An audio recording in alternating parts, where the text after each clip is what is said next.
26 de dezembro, a crise final. Gênesis capítulo 12, verso 1 em diante.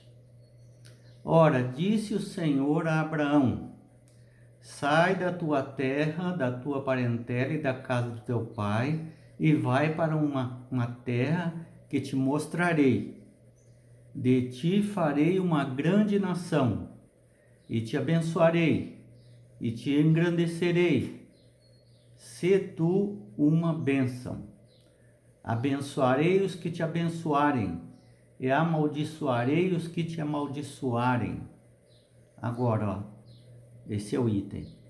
Em ti serão benditas todas as famílias da terra. Sobre isso que nós vamos ver hoje, né?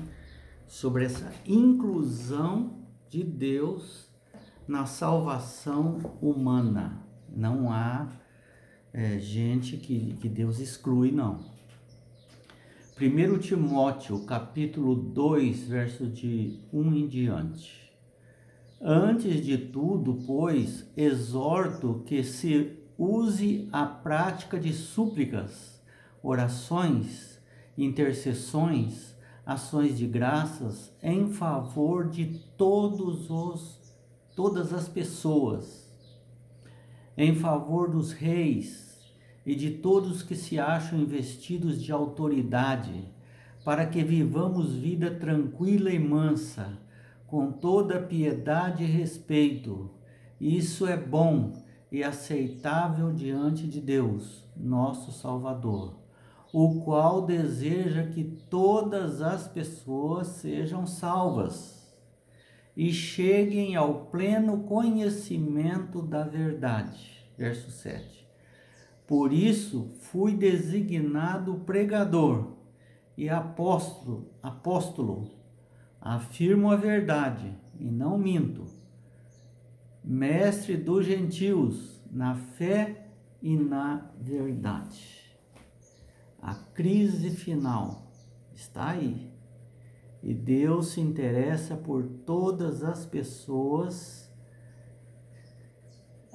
na fim de que sejam salvos. Vamos ver São Mateus 28, 19 e 20. Jesus disse: portanto, vão e façam discípulos de todas as nações, batizando-os em nome do Pai, do Filho e do Espírito Santo, ensinando-os a guardar todas as coisas que vos tenho ordenado a vocês. E eis que estou com vocês todos os dias até o fim dos tempos. Essa é a grande comissão. É o trabalho que precisamos fazer, e em muitos aspectos estão aí as 3 mensagens angélicas que vimos em Apocalipse 14, 6. Temei a Deus e dai-lhe glória, pois chegada é a hora do juízo. E adorai aquele que fez os céus, a terra, o mar, ou seja, adorai o Criador. É a expressão desse grande trabalho na forma de verdade presente, segundo Pedro 1,12. Cristo ama toda a humanidade, sem excluir nenhum grupo. Ao contrário da teologia que ensina que Cristo morreu por apenas uma elite predestinada, a Bíblia afirma que a morte de Cristo foi para todos, a despeito de raça, etnia ou qualquer outro fator. Cristo morreu por nós. A única questão que resta é como iremos reagir à morte de Jesus? Quando ele voltar, haverá apenas 2 grupos de pessoas: os que se submeteram à autoridade de Satanás por meio das instituições religiosas e políticas, como mostrado no Apocalipse 13 e 17, e aqueles que se submeteram plenamente a Jesus Cristo e têm a fé manifestada por guardarem os mandamentos de Deus. Apocalipse 14, 12. Desde o princípio, a humanidade tem tido evidências de quem é Deus e também de quem é Satanás. As obras de Deus são mostradas e as obras de Satanás também são mostradas. E qual é o caminho que você deve seguir? Que seria um caminho de justiça e de amor. Romanos 1, 18 a 21. Portanto, todos os seres humanos de eras passadas serão julgados, com base na maneira pela qual cooperaram com Deus nesse trabalho e viveram,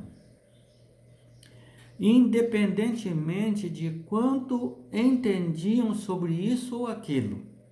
Romanos 2, 11 a 16, mostrando que ninguém será tido por ignorante, se desculpando sobre que não sabia isso ou aquilo, porque o mundo mostra, a vida mostra o mal e mostra também as obras de Deus, de muitas maneiras. Então ninguém será tido por desculpado de alguma coisa.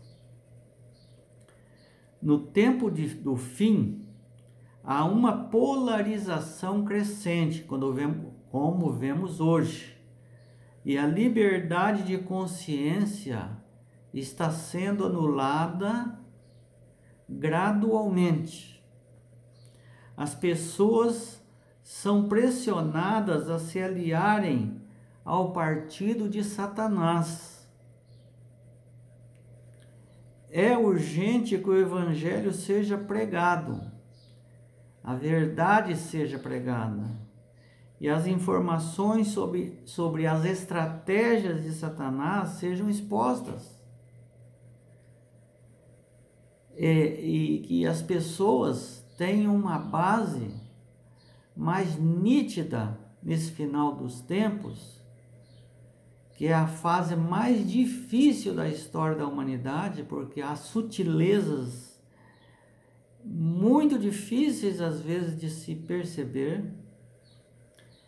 É disso que trata as 3 mensagens angélicas, que diz que caiu Babilônia, porque ao ser exposto as estratégias da besta, Babilônia, meretriz, ou antiga serpente, Satanás, tudo é a mesma coisa.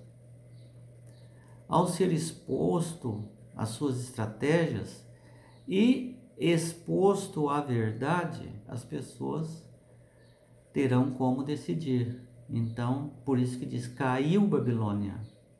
Ou seja, a verdade veio à tona, né? E essa é a nossa missão, nosso trabalho. Pense nisso. Cristo morreu por você.